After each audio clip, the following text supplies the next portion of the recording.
नमस्कार स्टूडेंट्स। राज्य प्रशासन के महत्व के संबंध में समझ लेने के पश्चात अब यहाँ पर राज्य प्रशासन से संबंधित कुछ संवैधानिक प्रावधानों और तथ्यों को जानना जरूरी है, जो कि आपकी विश्वविद्यालय की परीक्षाओं में जो छोटे क्वेश्चन आते हैं उनके लिए भी ज़रूरी है। साथ साथ आप किसी भी तरह की जो प्रतियोगी परीक्षा देते हैं तो उनमें भी ये तथ्य आपके लिए बहुत काम आएंगे। इस कड़ी में एक महत्वपूर्ण क्वेश्चन ये है कि आज वर्तमान में आज डेट को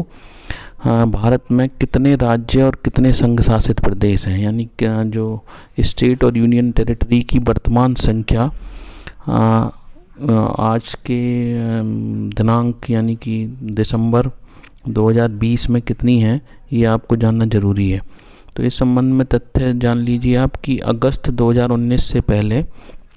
हमारे यहाँ पर 29 राज्य और 7 यूनियन टेरिटरी थी, लेकिन भारत सरकार ने 6 अगस्त 2019 को जम्मू कश्मीर, जो कि अनुच्छेद 370 के तहत एक विशेष स्थिति लिए हुए था, उसके संबंध में एक एक्ट पारित करा, जो कि Jammu and Kashmir reorganisation act था। यह एक्ट 31 अक्टूबर 2019 से इफ़ेक्टिव हुआ और इसके इफ़ेक्टिव होते ही जम्मू एंड कश्मीर, जो कि एक राज्य की स्थिति लिए हुए था,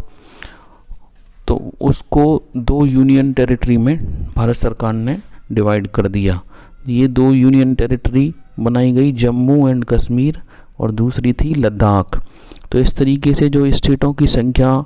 29 थी वो घटकर 28 हो गई, लेकिन जो यूनियन टेरिटरी की जो संख्या 7 चली आ रही थी वो बढ़कर 9 हो गई। इसके पश्चात भारत सरकार ने 2 यूनियन टेरिटरी, जो कि दमन एंड दीव एंड दादर और नागर हवेली थी, उनके संबंध में एक डिसीजन लिया, जो कि 26 जनवरी 2020 से अस्तित्व में आया। और इन दोनों जो यूनियन टेरिटरी मैंने बताई, दमन and Diu and Dadar and Nagar Haveli, इनको मर्ज करके एक ही यूनियन टेरिटरी में भारत सरकार ने परिवर्तित कर दिया। इस तरीके से जो 9 यूनियन टेरिटरी हो गई थी वो फिर घटकर 8 हो गई। तो एट प्रेजेंट में 26 जनवरी 2020 के पश्चात भारत में जो स्टेट और यूनियन टेरिटरी की जो संख्या है वो 28 राज्य और 8 संघ शासित प्रदेश वर्तमान समय में अस्तित्व में, ये आपको ध्यान में रखना है। नेक्स्ट, जो भारत में राज्यों की संवैधानिक स्थिति क्या है और इनका नए राज्यों का निर्माण करना चाहें या किसी राज्य के क्षेत्र को घटाना बढ़ाना चाहें तो संविधान में क्या प्रावधान करे गए हैं, इसके संबंध में भी आपको जानना बेहद ज़रूरी है। तो इस संबंध में भारत के जो संविधान के अनुच्छेद 1 से लेके और जो 3 तक के जो अनुच्छेद हैं उनके संबंध में आप जान लेंगे तो ये आपको मालूम पड़ जाएगा कि जो नए राज्य हैं भारत में वो किस प्रकार से बनते हैं या उनके क्षेत्रों में किस तरीके से परिवर्तन होता है। इस संबंध में जो अनुच्छेद 2 और 3 हैं उनमें प्रावधान करा गया है कि संविधान के अनुच्छेद 2 में कि नए राज्यों की जो स्थापना या प्रवेश किस तरीके से होगा, इसके संबंध में अनुच्छेद 2 में प्रावधान है। इस अनुच्छेद में कहा गया है कि संसद विधि द्वारा ऐसे प्रावधान और शर्तों पर जो कि वह उचित समझे संघ में नए राज्यों का प्रवेश या उसकी स्थापना कर सकेगी। और इसी क्रम में जो अनुच्छेद 3 है उसमें नए राज्यों का निर्माण या जो वर्तमान में जो बने हुए राज्य हैं उनके क्षेत्रों, उनकी सीमाओं या उनके नामों में परिवर्तन के संबंध में संसद विधि बनाकर प्रावधान कर सकेगी, ये अनुच्छेद 3 में वर्णित किया गया है। तो इस अनुच्छेद 3 में ये है कि किसी भी राज्य में उसका राज्य क्षेत्र पृथक करना हो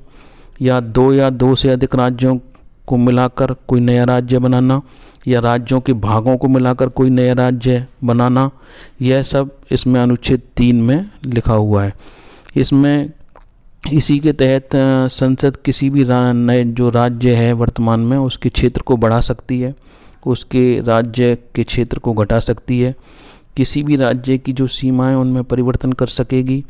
और किसी भी राज्य के नाम में भी परिवर्तन कर सकेगी। तो ये अनुच्छेद 3 अत्यधिक महत्वपूर्ण है। जो हमारे यहाँ पर क्या आपने देखा होगा कई बार राज्यों के नाम जो चेंज हुए हैं या नए राज्य जो अस्तित्व में हैं, वो अनुच्छेद 3 की जो संवैधानिक प्रक्रिया वर्णित की गई है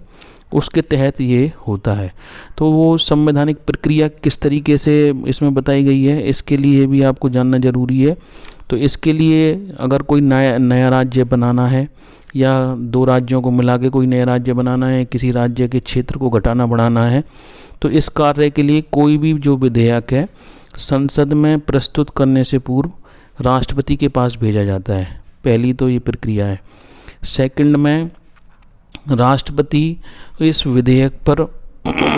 लास्ट अनुमति देने से पूर्व जो प्रभावित होने वाले जो भी राज्य हैं जिनके क्षेत्र घटेंगे या बढ़ेंगे या जिनको मिलाकर नया राज्य बनेगा या जिसके नाम में परिवर्तन है,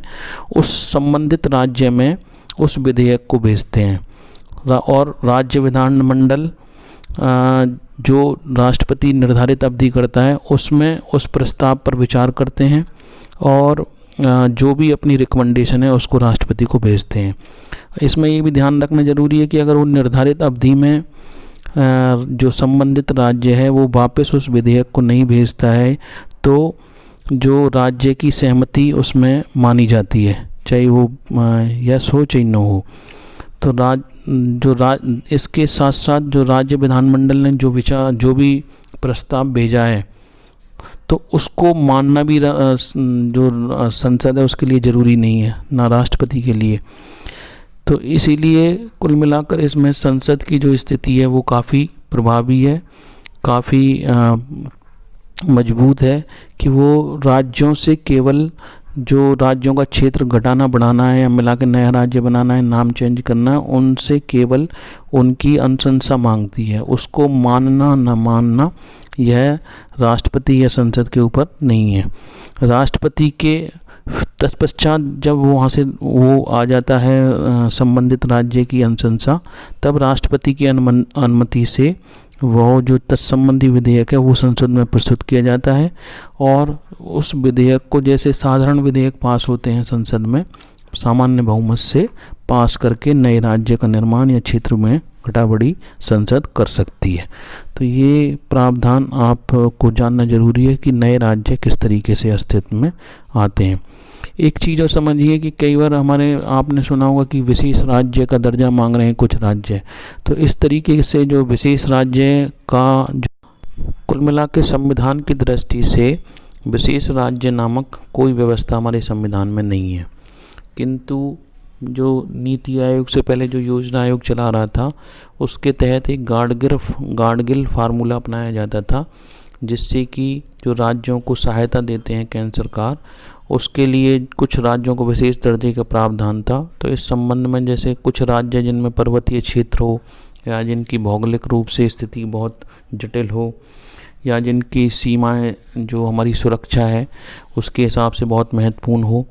या जिनमें जनसंख्या की बहुत विविधता या विषमता हो या विकास की जिसमें स्थिति काफ़ी चिंता वाली हो, तो इस तरह के कुछ राज्य थे जिनको कि गाडगिल फार्मूले के तहत विशेष राज्य का दर्जा केंद्र सरकार देती थी। और उस विशेष राज्य को ये फ़ायदा होता था कि उसको जो केंद्र सरकार वित्तीय सहायता देती थी वो 10:90 के रूप में होती थी, यानी कि 10% जो उसको अगर सपोज करिए 100 करोड़ रुपए दिए हैं तो 10 करोड़ उसको ऋण के रूप में और 90% उसको अनुदान के रूप में। और जो सामान्य राज्य होते थे उनको 70 और 30 के अनुपात में केंद्र सरकार वित्तीय सहायता देती है, यानी कि 70% ऋण, अगर 100 करोड़ दिया है तो उसमें 70% उसको लोन है, ऋण है जिसकी उसको चुकाना है और 30% उसको अनुदान है जो कि नहीं चुकाना। तो इस तरीके से विशेष राज्य को ये फ़ायदा होता था कि उसको केवल जो 100 करोड़ मिले हैं, एक उदाहरण के रूप में बता रहा हूँ, तो उसमें से केवल 10 करोड़ ही उसको वापस चुकाने हैं और 90 करोड़ उसको नहीं चुकाने। वो एक अनुदान के रूप में, सब्सिडी के रूप में केंद्र सरकार उसको दे दी थी। इसीलिए ज़्यादातर राज्य विशेष राज्य की मांग करते थे। ओके, धन्यवाद।